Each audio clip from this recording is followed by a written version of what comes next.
Okay.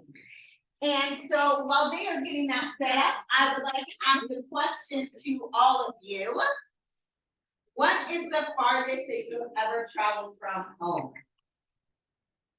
Kazakhstan. Russia. Romania. If it's not outside the country, that's okay. Don't share. Philippines. The Philippines. Massachusetts. That's pretty far from here. Natalie's got one. Natalie. Jamaica. Oh. Jamaica. And they like It's a little twitchy, so just keep your whole screen. Is that good? anybody else? What is the farthest you traveled Just from doing it. home? South Africa. South Africa. Where are you at? South Africa, Jack? Sorry. South Africa, about 150 miles east of Okay. You were close to where I was in Swaziland. Which is my part of it. That's farther than Australia. Anybody else? Turkey. Oh, fun. Okay, here we go. Amanda, come on up and tell us about Faith Ministries and Morelia, Mexico. Good to see all of you this evening. My name is Amanda Fischel, as I mentioned before, and my boss, Joseph Keith, was here just, I believe it was last weekend at the Awana conference that was held here. And so connected with Crystal, and we are really excited to be partnering with Westwood to send this team out to Morelia. For those of you who don't know, Faith Ministry is an organization that seeks to train leaders. And so here at Westwood, I feel we have the same values of training up the youth that are here in the programs to send them out on mission, whether that's here in the backyard or it's across the globe. And so Morelia is very near and dear to our hearts. We have partners there. And so this presentation is just a little bit about the city and then the country itself to give you a little bit of a background for where you or your kids are going to be headed in the summer. Okay, so first and foremost, where is Morelia? Well, it is in central Mexico. And so for those of you who know maybe some of the states, Michoacan is how it's pronounced. That's the state that the city of Morelia is in. And how many of you know maybe where like Mexico City is? Yeah, okay, so on the map, Mexico City is like right here. So Morelia itself is probably about 3.5, 4 hours away from Mexico City. So right there in the heart of the country, in the state of Michoacan. And actually a quick fun fact that I always love to share is Michoacan is the state or the region that all the monarch butterflies migrate to every year. And so that you'll see the butterfly symbol everywhere that you go in Morelia because they're well known for their butterflies. There are about 1 million people, that's the population of Morelia, including kind of the surrounding areas. So it's actually quite a large city. And just kind of a brief background, Jose Morelos was a key player in the Mexican independence, the revolution that they had back in the 1800s. And so Morelia comes directly from Morelos, which is his name. So just a little fun fact for you. Now, what you'd like to know is La Familia Peralta. So the Peralta family lives there in Morelia, right here, there to the left. Jonathan and Ruthie, and then there's 3 kids. The youngest one right there in front, his name is Jared, or they call him JJ. He just started kindergarten. And then their kids go up. Johnny and Joaquin are their other 2 children. This family is amazing. I love them so much. They have such a heart for the city of Morelia, where they were born and raised. And so a couple of years ago, both of them are educators, by the way, teachers in the public school system. And a couple of years ago, God put it on their hearts to start more of an outreach in the community. And so with their church there named Sion, they decided, okay, how can we reach maybe the people who are less fortunate? Maybe there are people at the local hospital that are waiting for their families and they don't have anything to eat or anything to keep them comfortable while they're waiting. So they started these small outreaches through their church, but wanted to expand. And so that's where Faith comes in. So the family to the right, that's my boss and his wife and children.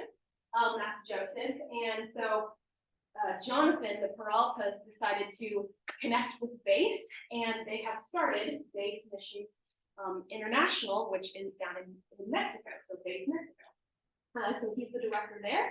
And the Heath family, Joseph's family, actually went down last summer and spent about 2 months there living in Morelia to help start up BASE Mexico, so that now they have 3 different programs. They have BASE Seeds or Semillas, which is the English teaching program that they have. They have BASE Hope, which is the community outreach aspect, and then BASE Sports. And so that's sports ministry. So that's the Peralta family who lives there and get to know really well. Might be wondering, what in the world are we going to do? Well, there are a couple, like I said, a couple of different programs that BASE Mexico does. And so something you might be doing is a sports outreach. So how many of you play sports or played sports, right? I want to see those hands really high. Okay, good. What's the sport that you play? Yeah? Fast pitch. Awesome. Okay, what else? Who else raised your hand? You. Did you raise your hand? Yeah. Well, last year. Volleyball. Awesome. Okay, I saw you in front of basketball. Nice. So, football or soccer is the main sport here in Mexico, but they also love basketball a lot. They do volleyball. And so Jonathan and a group of volunteers have started to put on little miniature sports camps that are kind of like a vacation Bible school almost, where you have Bible stories, you teach them how to play soccer, do some songs with them, maybe a craft or a snack, something like that. And it could be one day, it could be 3 hours, it could be 3 hours for a couple of days consecutively. It might look a little bit different, but that's one of the things that you might be doing. Another thing is the after school outreach. So that might be conversing with kids in English to help them practice their English skills and to help you practice your Spanish skills. And then youth outreach could look like a lot of different things. It could be some community outreach, like I said, to the hospitals in the area, or it could be driving out to a camp that kids normally come to for activities and things like that. So as the trip gets closer next spring, when we do our team training, the schedule will be outlined for you as to what more of the specifics will be. But these are just some options that there are. Any questions about that so far?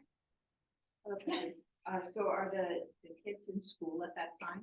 Because it's after school outreach, so are they Right. in school? Yes, in the summer they are in school for part of the time. I'm not exactly sure. You guys are going in July. The last week of July, I yeah. believe. Okay, so they may or may not be in school. It might be on the tail end or the forefront of their school year. So I think they call it after school outreach because it goes on all year round. And so whether or not you're there during the school year, that program is still in place. Good question. Anything else? Okay. Now, I wanted to put this in here because you're going to be meeting expert people, but also eating expert food. I had the privilege of going down to Morelia, not this past August, but a year ago, 2021, to visit and see all that Morelia has to offer, visit the Peralta family and a couple of other friends that I have down there. And the first thing that impacted me was the people. And then the second thing was the food. It's amazing. And so right here on the left, it's called gazpacho. Have any of you tried this before? It's chopped up mangoes and melons and all of these kinds of things and put in a cup with orange juice. But then the fun part is that they sprinkle some queso on top and some chili powder and maybe some lime juice. Some people like with onions. That's not my favorite, but really neat. And then on the right hand side is actually a breakfast, and that's called chilaquiles. And so that is so good. Man, my mouth is watering. You must have dinner time. It's like a glorified nachos kind of thing. They make a chile sauce with homemade tortilla chips, and they put an egg on top, refried beans, all of this stuff. Anyway, that's just a little nod because it's really good. And so, traveling internationally, we're always going to have some safety concerns.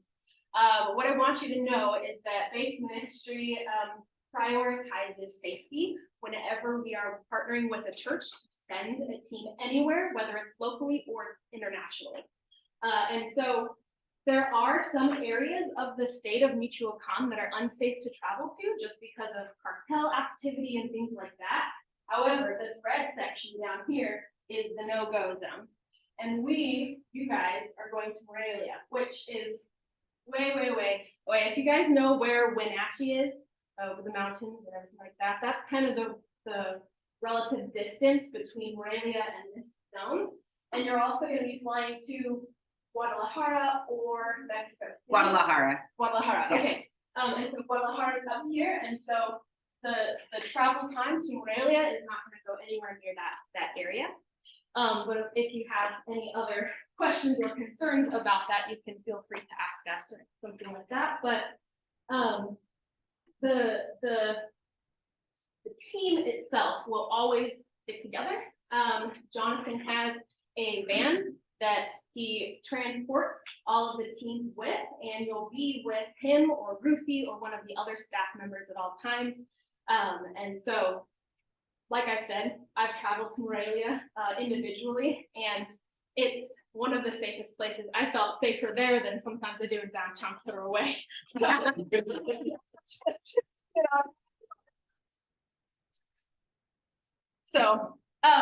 kind of what I have as just a brief overview of Morelia. So any questions as of now? I mean, if you can see the pictures, the architecture is beautiful. The surrounding peaks and mountain ranges are absolutely stunning. And when you go, you'll feel the community of the people there, and then they get to share with you all about their history. And you'll get to meet the locals and be able to minister to them. That's something really cool thing. But if there are any questions, I'll hand it back over to Crystal. A couple of things that you might be thinking about but didn't ask. We will be sleeping in bed. This is not like a camping type mission trip, right? And from what I heard from Joe, if we have over 20 people go, we will sleep in the place that has less cockroaches. So we will be no cockroaches. This is an international trip, but he said the smaller place, he said the smaller place, he feels like, like they give you the towels, it feels a little more like that. There's even a restaurant that's in it, so you get really good food, but they do have a few more cockroaches because it's older, and in an older part of town, the place where they have more space, but we will be staying in places that have beds, running water, bathrooms, showers. Like I was hearing this, I was like, this is not like any mission trip I've taken. So yes, I don't know if anybody had that question, but I'm going to get into a bit more of the specifics leading up to the trip and things like that. Thank you very much for that presentation, Amanda. And she's gonna stay here in case you do think of some questions as we continue to talk. But if you go ahead and turn to the second page in your packet there, you'll see that I've given you a few more bits of information there. So we do have obviously some stipulations about who can go. This is a trip for high schoolers. I will say I've gotten a couple of questions like from parents of will you be looking for chaperones? And to be honest, at this point, I'm not sure. The amount of chaperones that we're going to have is going to be contingent on how many kids that we have.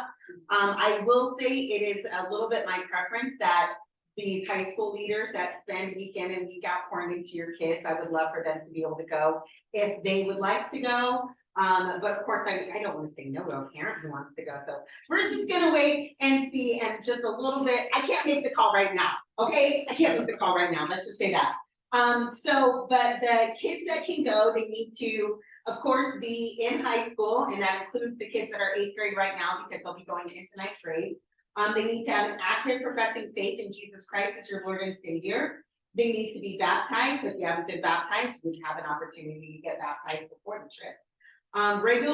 Regularly attend on average 3 times a month, either Westwood Youth Group, Youth Sunday School, and or Westwood Services. We really want to make sure that the kids that are going on this trip are kids that are invested in Westwood some way, somehow. We understand that we have kids that come to youth group that go to a different church on Sunday, and that is okay. We would love to have them come. We understand that we have kids that come on Sunday that don't necessarily come on Sunday nights. That is okay as well, but we want to make sure that all the students that are coming are invested in Westwood some way, somehow. That they would commit to serving the full week at Westwood Summer Hummer, which is going to be July 10th to the 14th. I did put exceptions may be granted due to extenuating circumstances. The number one being, I've heard from several students saying, I work and will only be able to take off 1 week of the summer. So I could either do the mission trip or I could do Summer Hummer, but it would be really hard for me to do both, which I understand. But let me tell you, if you're not doing a job, you don't work. You're working Summer Hummer. And the thing is that if there was any student who did tell me I can't do Summer Hummer or I can't do the Summer Hummer because I would like to go on the mission trip and I work, I would then say that I need to see you serving here at Westwood every Sunday leading up to the trip. So just so you guys know. They would commit to participating in all mission trip trainings. How many trainings will there be? You'll decide, you'll find out once I have decided. You know, basically, is that they come in and they do some trainings, and so we still need to have more conversations about when or where. Just so you guys know, we are starting this a little early, I think, compared to some other churches, and I strictly did it because I really wanted to get that last week in July, because I feel like once we hit August, everybody's going on vacation. Nobody even gets out of school until the end of June. And with Summer Hummer right in the middle of July, I was like, it feels like this is the only week that would work. So I was like, we're putting down the deposit. So we will be having trainings and then commit to participating in all mission trip fundraising events. Now you'll see below, of course, the total cost of the trip is pretty expensive. That's what happens when we go with an organization that's really helping us make it happen, and also going somewhere that's a little bit far away. But I do not want money to be a burden on anybody. So here is what I'm going to say. You'll see that there is a $150 deposit that is due in December. It would be my hope and desire for every single student going on this trip that that would be the only money that they would feel like they have to pay. And I think that that's good for them to do as well, because it's a little bit of a sacrifice, but all the rest of that money, I want us to work together to fundraise for it. One of the first things that I want to do, and I feel like December is the perfect time to do it, is to go over writing fundraising letters. If you don't know, I was a missionary in Swaziland, and we had to have a lot of money every single month. I got really good at asking people for money. And so I want to go over writing a great Christmas letter, but I also want to talk to the students about, great fundraising letter. I want to talk to the students about, if you really want to go on this trip, maybe that's what you do. If this Christmas you say, instead of buying me presents, would you donate towards my mission trip? I was amazed that last Mexico trip, how many kids fundraised above and beyond what they actually needed for that trip. So please, please, please do not let that dollar amount at all become a discouragement to say there's no way that I can make that happen, because I tell you, we will make it happen. Now, on the other side of that, there always tends to be a student or two, and this is all my years in student ministry, whose parents say, oh, it's fine, we're just gonna pay for the whole thing. That is fantastic. However, we still want everybody to participate in the fundraising. It's a great way to tell people about the trip. It's a great way for us to participate in something together as a team. So whether you are trying to fundraise all the money, half the money, or none of the money, we want you to be a part of the fundraising. Because even if you don't need the money, somebody else may need that money. So you need to be up to date on vaccines. Now that is recommended but not required for where we are going. So I'm going to let that be to your discretion. Have a valid passport, and then have medical insurance, or you purchase short-term insurance. And that is actually a requirement from states, I believe. So you'll see down here, we have the cost, and it is $1,750. That is going to be your travel, your food, your lodging, and then I said extra in-country spending money would be suggested. I put some outlines there of when the money will be due. Again, you can always pay more than that by one of those deadlines, or of course, if you're coming up short, if you're having trouble, we're gonna work with you. But this is just to help it, because obviously the church has to pay money to base ministry and we have to pay money for our airline tickets and things like that. So that's why we kind of need the money rolling in over a little bit of time. So on the next page, again, training. We will have, I said monthly trainings, look at that, I was so ambitious last week, you guys. We will have monthly trainings leading up to the trip. These trainings will teach and strengthen skills needed for our trip, help to cultivate a heart for the ministry and mission, and provide an incredible opportunity for the team to bond. And again, all trainings are required. I'm sure that you noticed from this conversation, this is a little bit different than Mexico trips we've taken in the past. Typically, the trips that we've taken in the past are heavy on the construction side, and we really won't be doing much of that. It's going to be a lot more relational, interactive type stuff, which means that our training will be working on relational, interactive type skills. If we're talking about doing a youth outreach, we want to know that you know how to share your faith. We want to know that you know how to share the gospel. We want to know that you know how to answer hard questions. Be kind, be compassionate. So maybe we'll also work on a little bit of Spanish for when you're trying to teach kids how to play football. Fundraising, I mentioned that before, we'll be working together to help you fundraise for your trip. There'll be church-wide fundraising efforts as well as support with you as you seek to raise funds individually. So then what is next? The number one thing I would say is pray about this. Don't just say, yeah, I want to go, but actually pray and say, Lord, is this what you want me to do with my weekend this summer? Is this what you want me to do with my money? Is this what you want me to do? Number two would be read over and fill out the application, which I'll have available up here. And again, turn it in along with your $150 deposit. And I am asking that deposit is in by, I think I put December 13th. So that gives you a little bit of time. Sign up for a mission trip interview with me. I will not deposit that deposit until I'm able to have a conversation with you. You don't need to be scared. I'm not scary. But I will be asking you some of the questions that come up on this application. I'm going to ask you a little bit about your faith. And I want to make sure that you going on this trip is going to be a great thing for our group and a great thing for you. It's not going to be a vacation. Again, we don't have cockroaches on vacation. It's not going to be, even though that food did look very good. Which, by the way, again, I was in the group on our last Mexico trip that got very, very sick having eaten, what was that? Jack, you were there. I didn't get sick. You didn't get sick, Luke didn't get sick, the rest of us got sick. The rest of us got sick, anyways, we weren't sure what the meat was. We ate it, and then some of us were out for 2 days after that. Okay, then of course, also, if this is something that you're going to be doing, you'll want to begin the process ASAP of making sure that your passport and vaccines are up to date. Passports can take a little bit of time. So I would say, even if you're not 100% sure, but you don't have a passport, you might just want to go ahead and get that process going, because it never hurts to have a passport. You never know when you're just going to randomly go on a trip somewhere. And then I would also recommend start getting your heart ready. YouVersion Bible app that has some amazing reading plans. They have one specifically on mission. Make a commitment over the next month, 2 months, 3 months, that you will spend some time in God's word, reading about his heart for the nations. So that is what I have for you. We've got Amanda, if you want to come back up in case there's a question for you, but then you also have all the things that I shared. So does anybody have any questions? Yes.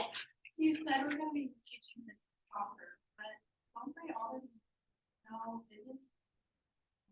Don't they already know soccer? They probably do. They probably do. I mean, it's probably all over their families.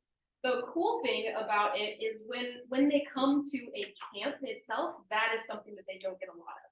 So having that kind of outreach camp where they learn soccer, they learn the fundamentals, and they get to play games, but you're sharing the gospel through that playing. And so that's the element that they don't get a whole lot of. Normally it's either with a club or at school or just with friends or something like that. But having a whole community come together is just a little bit of environment. They might teach you. Yeah, it's. What I was just gonna say, they're more excited about meeting you than having you, play soccer with them, and they'll even, like, dumb down their skills to make it better sometimes, or they'll just school you. So, it goes both ways. I had never played soccer in my life and went on a mission trip to Brazil, and those kids eat, live, and breathe. I mean, they were born to play soccer. Yeah. They are insanely good and love it, but they just love that relationship with you and just spending time with you. So, and it really boosts that ministry for that missionary to have that excitement and that time with you guys that they can continue to build on throughout the week. So, super awesome. And it very well could be a different sport, or it could be a vacation Bible school-esque thing as well. So, you know, I think Summer Hummer is your vacation Bible school of the year. So if you have games or activities or things from that you want to pull from, Jonathan and Ruthie are teachers themselves, and so they would love to incorporate whatever ideas that you have as well. And I'm sure the students already know this. Brian would have told you, but those parents who don't know, Brian actually used to work for Base Ministries when it was called something different. But he worked for it, and our new student pastor that's coming in, his wife also worked for Base Ministry. So, and Price Hallman, who is the chair of our elder board here at Westwood, also worked for Base Ministry. So they come very highly recommended. We believe in what you're doing, and we're super excited to partner with you. So. How big is the language barrier between the kids? You know, English is really taught in a lot of the schools down there, and so there might be some beginning conversational English that they have, but you'll always be with an interpreter as well.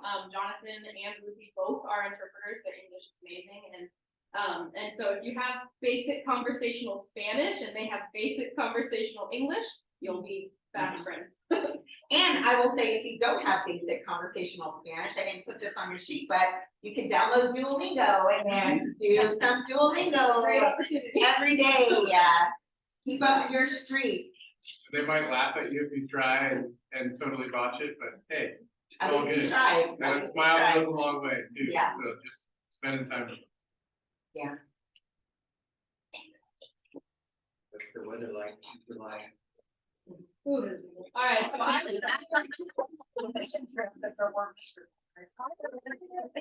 August, and that was the beginning of their rainy season. So you're going to be there just before the rain happens. And what they mean by rainy season is there's a thunderstorm every evening that rolls through and pours, and then the rest of the day is beautiful. So you may get a little bit of that, but for the most part, it should be pretty warm, maybe a little bit humid. My curly hair was a little frizz the whole time, but yeah, not too extreme either way. Mhm. And something that'll be really fun on Sunday when we're there, we're going to get to go to church. And then they have a big, like, light show type thing. I don't know. Joseph Keith was very excited about it. And he said, you definitely want to be in the city for that. So that's like about the history of the city and, you know what I'm talking about? The cathedral, yeah. There we go. Lunch at the Yeah, so center. for full education too. Any other questions? Are there more than one group that go at the same time with other churches? No, not that I'm aware of. Yeah, we try to limit it to one group for the missionaries themselves, just to be able to focus on you guys instead of managing multiple.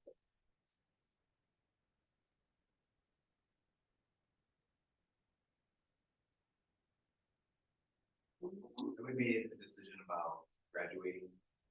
Yes, yes, and so, Brian and I have been talking about, again, because of COVID and, changes that happened with our traditional mission trip to Mexico, that the seniors that graduated last year also only got one mission trip in, and so we did say we would love to invite back, those who graduated last year that are still connected to Westwood somewhat.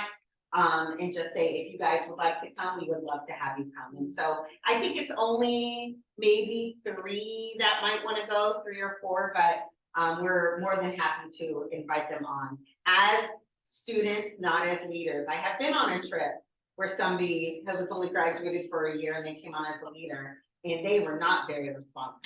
So that's not gonna happen. They will not be considered chaperones. They will not be considered chaperones. It doesn't matter that they're over 18. Doesn't matter. Any other questions? Yeah. What's the coolest thing? What's the hardest thing?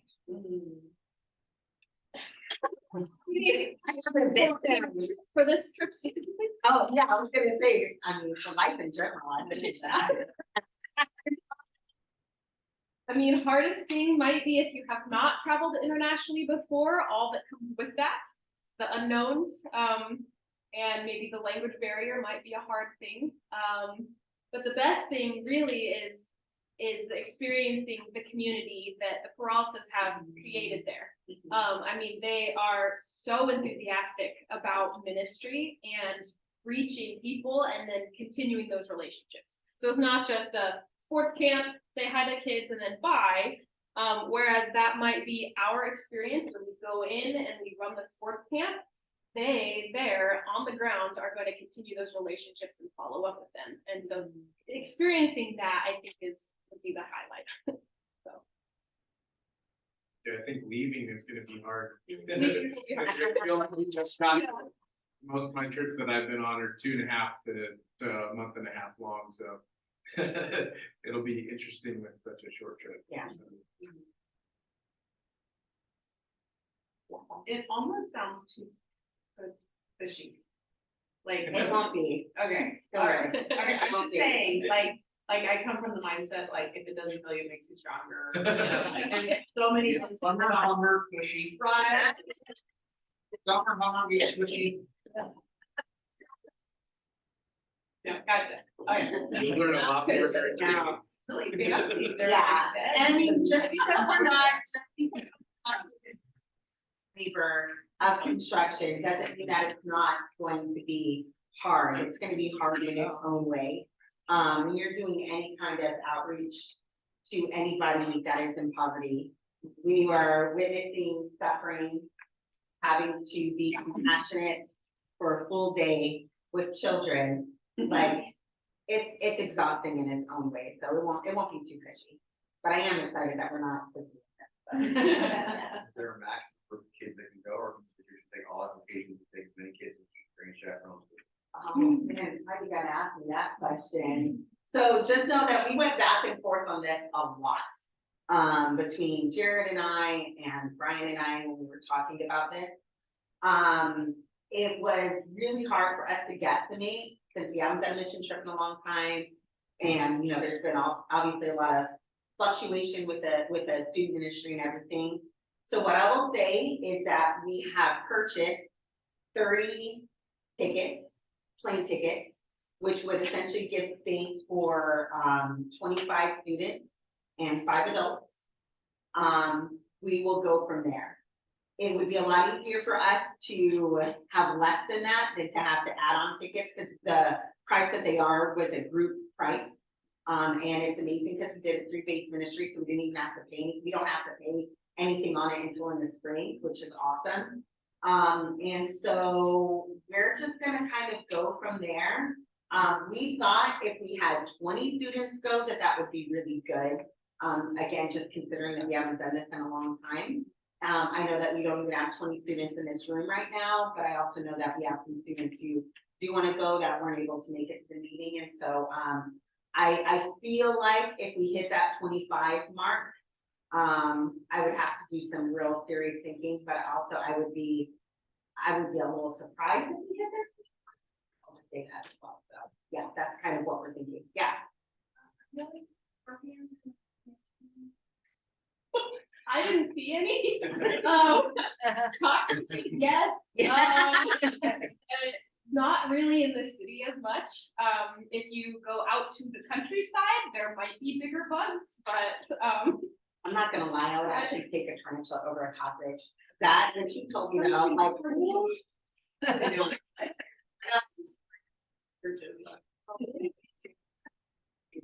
Bye. Just a little history about base and where they came from. It actually came out of the Awana program, several years back. A youth pastor friend of mine here in Washington State, started Youth Missions International when Awana, discontinued their, MIT missionary training program. And we used to do what was called boot camp.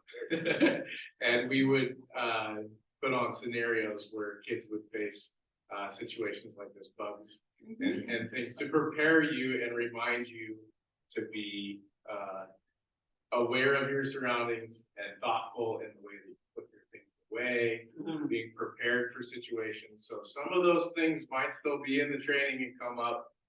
We will see. I can't say for sure, but.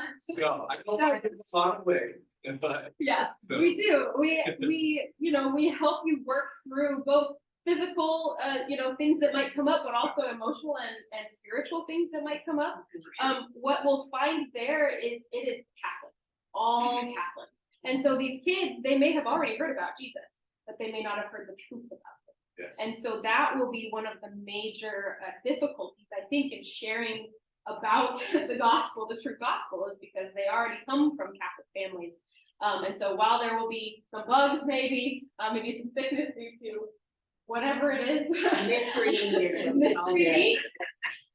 There are also going to be those things. And what we do in our training is we put you through scenarios, we put you through leadership development activities to grow you closer together as a team and closer to Christ. Because then that makes a force when you go out into the world. And to focus on each other as a team other than yourself. Yes. And you'll find that prayer is huge, that you're not just asking people to financially join, this mission, you're asking them to pray. So, and you'll see the effects of those prayers on the trip when you're there, and you'll know that there's people back on prayer. So, Absolutely. God will amaze you through it. So, Just so you know, side note though, you ask people to pray and give. yeah. Don't ask them to pray or give. I'm gonna pick prayer. Pray and give. And some of your biggest supporters might be an unbelieving family member. I had several of those over the years of doing missions work myself, that my biggest supporters were my unbelieving family members that asked the difficult questions, the good questions to find out why I was actually. Yeah. you're right. Do you have a question? Any other questions?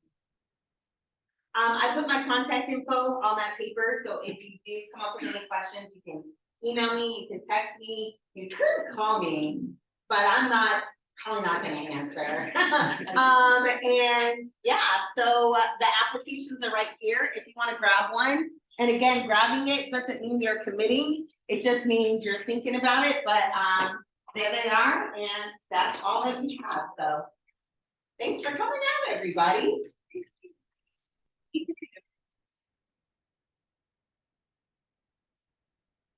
Go ahead.